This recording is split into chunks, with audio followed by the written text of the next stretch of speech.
साधक संजीवनी श्रीमद् भगवद गीता स्वामी राम सुखदास जी महाराज द्वारा रचित साधक संजीवनी अध्याय 1 श्लोक 2। संबंध। धृतराष्ट्र के प्रश्न का उत्तर संजय आगे के श्लोक से देना आरंभ करते हैं। संजय उवाच दृष्ट्वा तु पांडवानीकं व्यूढं दुर्योधनस्तदा आचार्यम् उपसंगम्य राजा वचनम ब्रवीत।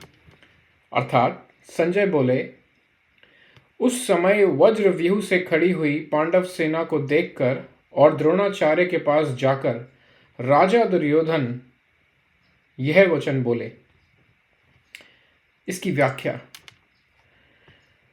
तदा, जिस समय दोनों सेनाएं युद्ध के लिए खड़ी हुई थी, उस समय की बात संजय यहाँ तदा पद से कहते हैं। कारण कि धृतराष्ट्र का प्रश्न युद्ध की इच्छा वाले मेरे और पांडु के पुत्रों ने क्या किया, इस विषय को सुनने के लिए ही है। दृष्ट्वा तु पांडवानीकं व्यूढम्।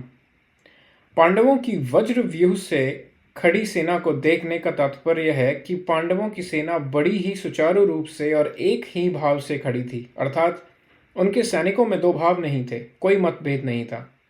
उनके पक्ष में धर्म और भगवान श्री कृष्ण थे। जिसके पक्ष में धर्म और भगवान होते हैं, उसका दूसरों पर बड़ा असर पड़ता है। इसीलिए संख्या में कम होने पर भी पांडवों की सेना का तेज प्रभाव था और उसका दूसरों पर बड़ा असर पड़ता था। अतः पांडव सेना का दुर्योधन पर भी बड़ा असर पड़ा, जिससे वह द्रोणाचार्य के पास जाकर नीति युक्त गंभीर वचन बोलता है। राजा दुर्योधनः। दुर्योधन को राजा कहने का तात्पर्य है कि धृतराष्ट्र का सबसे अधिक अपनापन, मोह दुर्योधन में ही था। परंपरा की दृष्टि से भी युवराज दुर्योधन ही था। राज्य के सब कार्यों की देखभाल भी दुर्योधन ही करता था। धृतराष्ट्र तो नाम मात्र के राजा थे। युद्ध होने में भी मुख्य हेतु दुर्योधन ही था। इन सभी कारणों से संजय ने दुर्योधन के लिए राजा शब्द का प्रयोग किया है। आचार्यम उपसंगम्य। द्रोणाचार्य के पास जानने में मुख्यतः 3 कारण मालूम देते हैं। पहला, अपना स्वार्थ सिद्ध करने के लिए, अर्थात द्रोणाचार्य के भीतर पांडवों के प्रति द्वेष पैदा करने और उनको अपने पक्ष में विशेषता से करने के लिए दुर्योधन द्रोणाचार्य के पास गया। दूसरा, व्यवहार में गुरु के नाते आदर देने के लिए भी द्रोणाचार्य के पास जाना उचित था। और तीसरा, मुख्य व्यक्ति का सेना में यथास्थान खड़े रहना बहुत आवश्यक होता है, अन्यथा व्यवस्था बिगड़ जाती है। इसलिए दुर्योधन का द्रोणाचार्य के पास खुद जाना उचित ही था।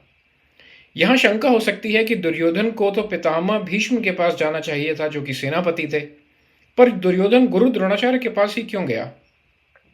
इसका समाधान यह है कि द्रोण और भीष्म दोनों उभय पक्षपाती थे, अर्थात वे कौरव और पांडव दोनों का ही पक्ष रखते थे। उन दोनों में भी द्रोणाचार्य को ज्यादा राजी करना था, क्योंकि द्रोणाचार्य के साथ दुर्योधन का गुरु के नाते तो स्नेह था, पर कुटुंब के नाते स्नेह नहीं था। और अर्जुन पर द्रोणाचार्य की विशेष कृपा थी। अतः उनको राजी करने के लिए दुर्योधन का उनके पास जाना ही उचित था।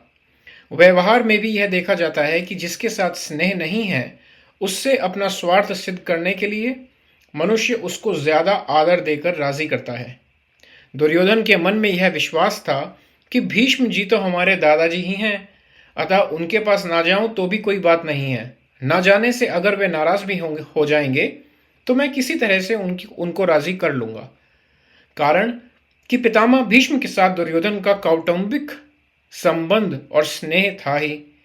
भीष्म का भी उनके साथ कौटुंबिक संबंध और स्नेह था।